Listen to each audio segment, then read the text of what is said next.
Ever find yourself wondering what sets those magnetic leaders apart?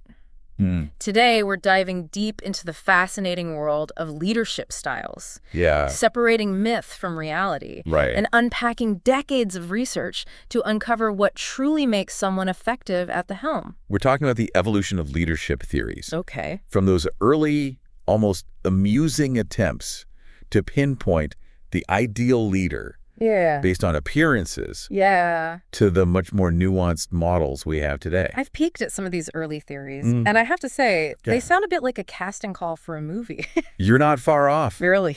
You wouldn't believe some of the superficial qualities researchers initially focused on. Like what? Height, posture, Get out. even the shape of someone's face. No way. It seems almost laughable now, but it highlights how far we've come in understanding what truly drives effective leadership. It's a good reminder that even the most established theories have to start somewhere, right? Absolutely. But let's talk about those limitations. Surely we moved beyond judging leadership potential based on appearances alone. Thankfully, we did. Hmm. Researchers soon realized that pinning leadership success solely on inherent traits, Yeah. like charisma or assertiveness, Right. was far too simplistic. Yeah. What we see emerge in the 20th century is a shift toward understanding the behaviors and actions that contribute to effective leadership.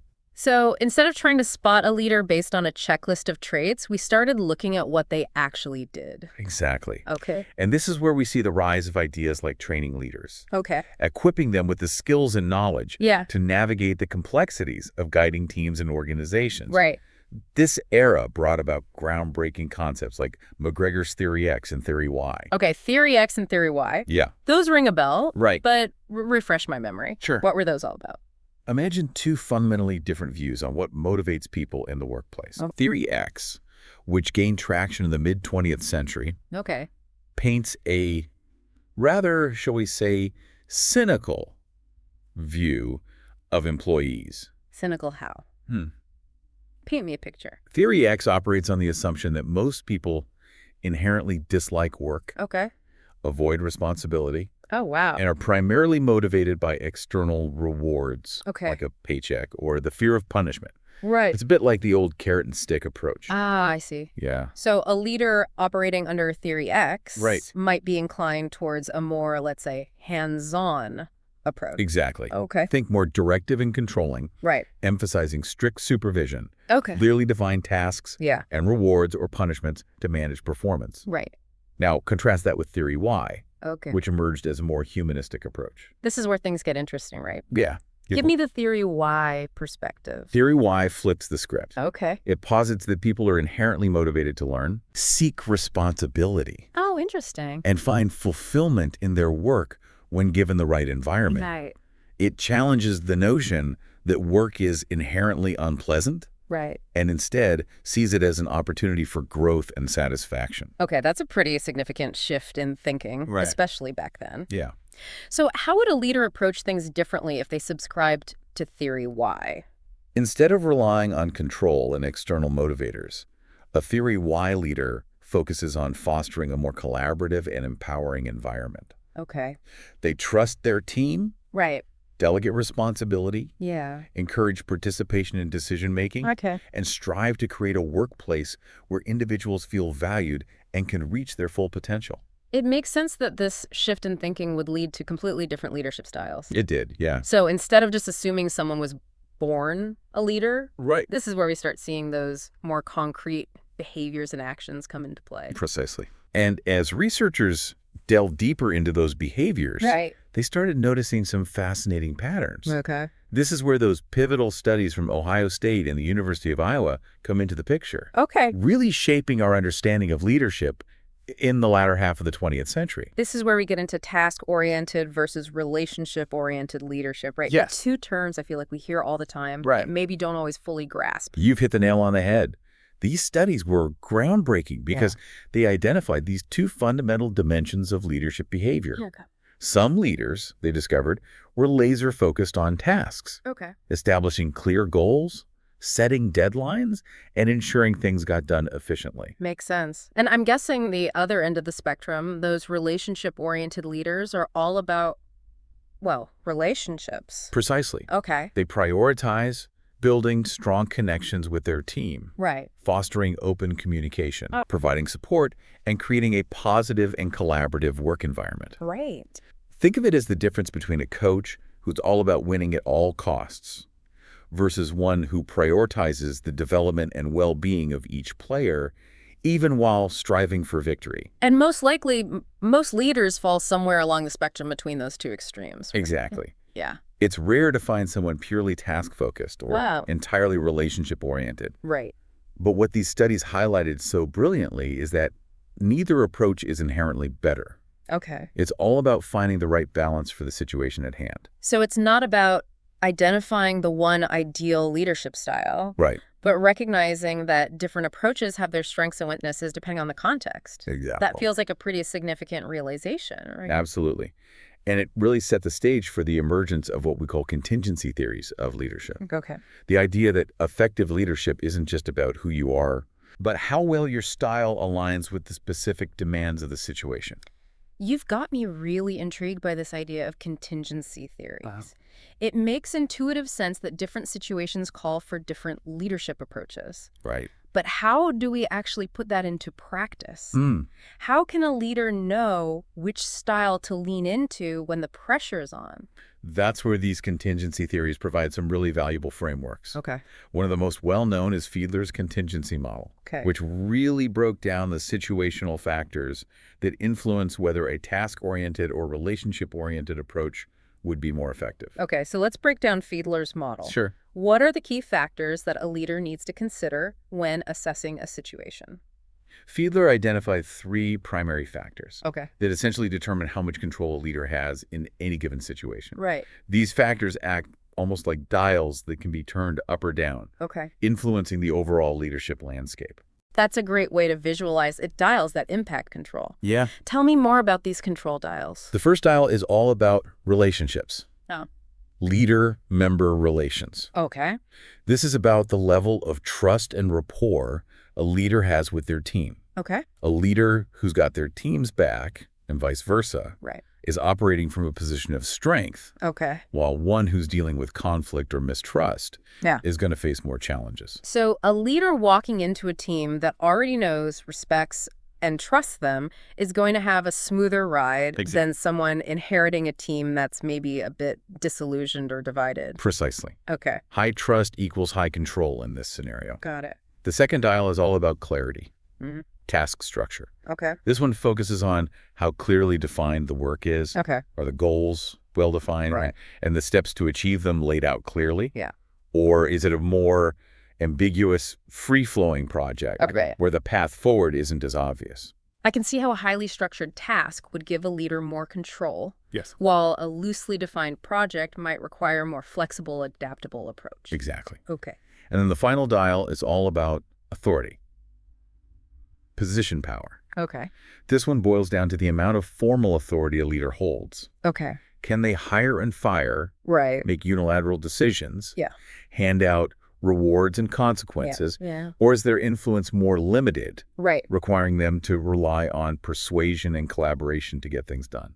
Okay, so we've got these three dials: relationships, task clarity, and formal power, Right. all influencing how much control a leader has. Exactly. But how does that actually connect back to whether someone's a task-oriented or relationship-oriented leader? Okay. Does Fiedler's model favor one style over the other? Here's where it gets really interesting. Okay. Fiedler's research suggested that task-oriented leaders tend to be most effective in situations that are either highly favorable, meaning they've got a lot of control, or highly unfavorable, Right. where there's very little control. That's counterintuitive. Yeah. Why would a very controlling situation or a chaotic one be better suited for a task-focused leader? Mm-hmm. I would have assumed those extremes would require different approaches. It might seem counterintuitive at first, It does, yeah. but think about it this way. In a highly favorable situation, Okay. the leader already has a strong, trusting relationship with their team. Right. The task is crystal clear, Uh-huh. and they have the authority to make things happen. Yeah. A task-oriented leader can simply focus on driving toward those goals Right. without getting bogged down in relationship management. And so it's almost like having a clear path forward Right. allows them to really leverage that laser focus on tasks and execution. Exactly. But what about the other extreme, when things are highly unfavorable? When things are chaotic, Right. relationships are strained, the task is poorly defined, Right.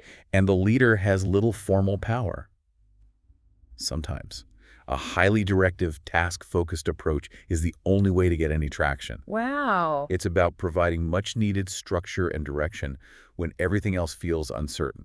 That makes sense. It's almost like imposing order on chaos. Exactly. But what about those middle ground situations where the dials aren't cranked up to the max in either direction? That's where Fiedler argued that relationship-oriented leaders really shine. Okay. When there's a moderate level of control. Right. Maybe the team has a mix of dynamics. Okay. Where the task is somewhat structured but requires flexibility. Right.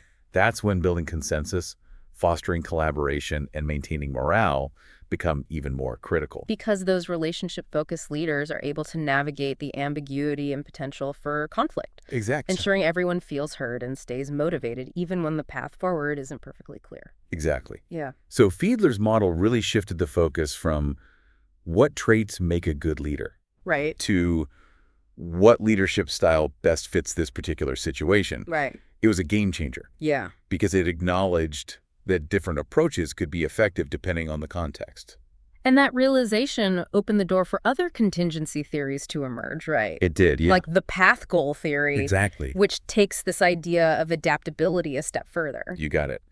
The path goal theory, Okay. developed by House and Mitchell, Okay. takes a slightly different angle. Okay. Instead of just matching a leader to a situation, Right. it's about how leaders can actively clear the path for their followers to succeed. Okay. And that often means adapting their leadership style to meet the needs of the moment.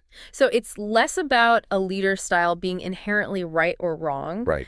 and more about how effectively they can support and guide their team towards their objectives. Precisely. Okay. And just like Fiedler recognized the importance of situational factors, Right. the path goal theory highlights how follower characteristics in the work environment play a significant role in determining which leadership style will be most effective. This is really resonating with me. Yeah. It's making me think about the different teams I've been a part of Right. and how a one-size-fits-all approach to leadership would never have worked. Right. It's all about reading the room, Yes. understanding the players, Yeah. and adjusting your approach accordingly. You're spot on. Okay. And that's what makes these contingency theories so practical and insightful. Right. They provide a framework for understanding that effective leadership is dynamic, adaptable, and highly contextual. Okay, so we're talking about how leaders can clear the path for their teams by adapting their style to different situations and followers. Right. This path goal theory you mentioned, Yeah.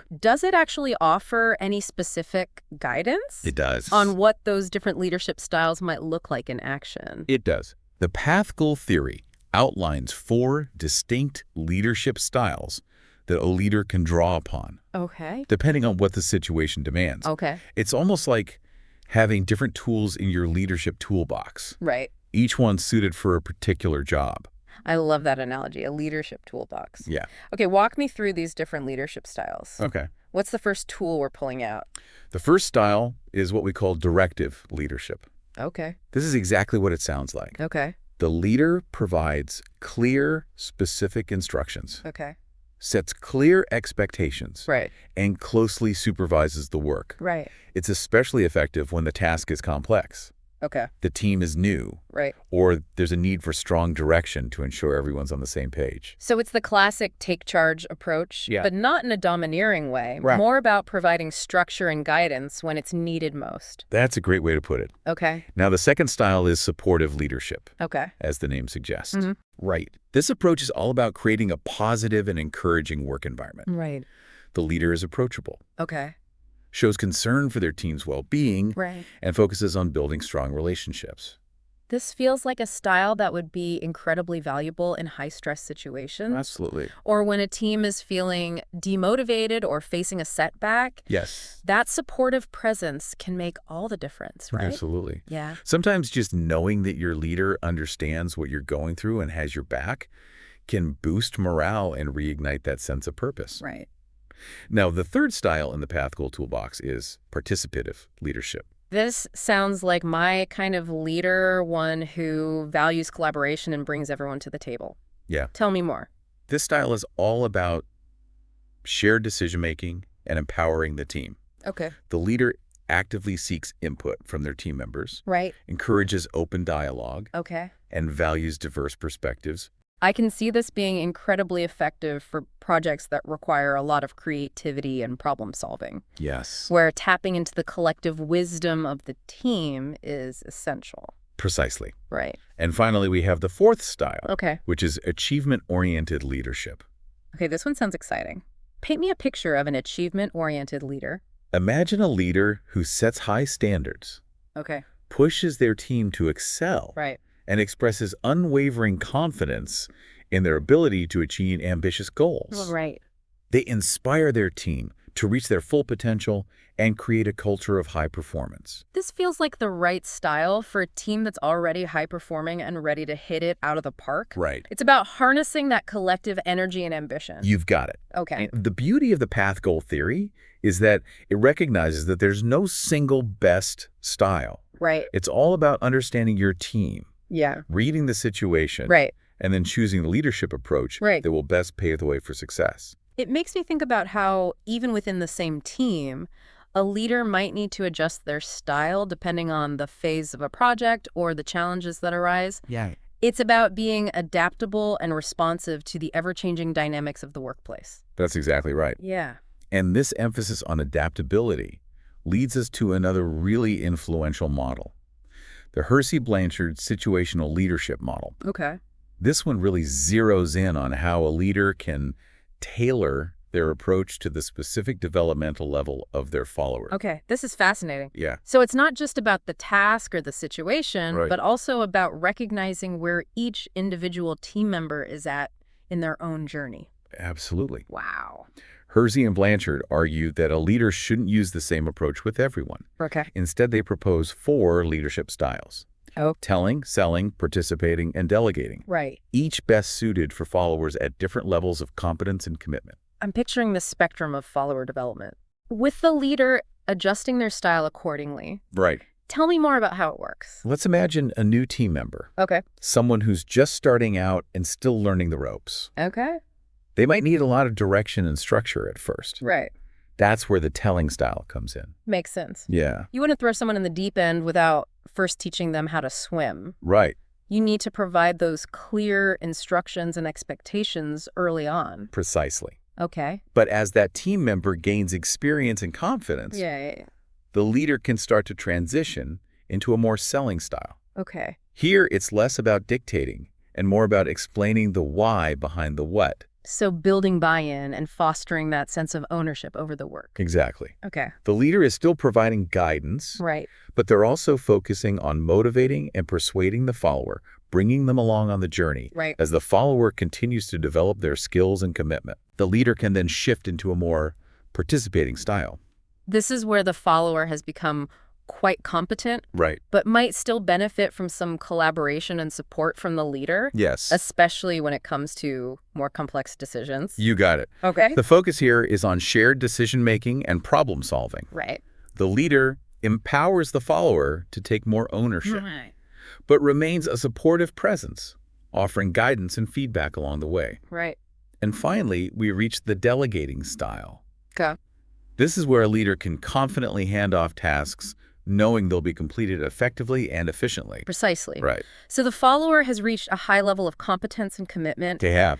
and the leader can step back, provide minimal supervision, Right. and trust them to manage their own workload. Exactly. This model really highlights the importance of a leader's ability to not only assess a situation, but also to meet their followers where they are, Yes. providing the right level of support and guidance to help them grow and thrive. That's the beauty of these situational and contingency models. Right. They give us this flexible framework for understanding that leadership is a dynamic process. Right. It's about adapting your approach to the unique demands of the moment. Right. And that includes recognizing the individual needs and developmental stages of your team members.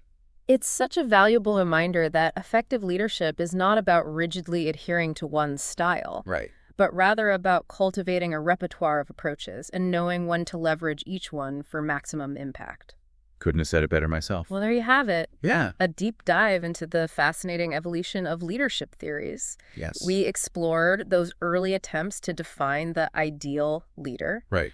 Unpacked the nuances of task-oriented versus relationship-oriented leadership. Yeah. And delved into those game-changing contingency and situational models that emphasize adaptability and context. We did, yeah. And we've seen how these theories can be applied not just in the business world, Right. but also within the unique context of educational leadership where the stakes are high and the impact is profound. Right, absolutely. It's been an insightful journey. It have. And I hope our listeners are feeling equipped to not only recognize effective leadership, but also to cultivate their own leadership potential within their own spheres of influence. Absolutely. Yeah. Whether you're leading a team at work, Right. captaining a sports team, Right. or guiding your family, Yeah.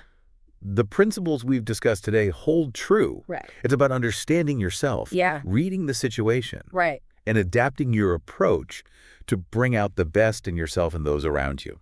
And on that note, we'll wrap up this deep dive into the ever-evolving world of leadership. Okay. We hope this episode has sparked your curiosity and inspired you to reflect on your own leadership journey. I hope so too. Until next time. Until next time.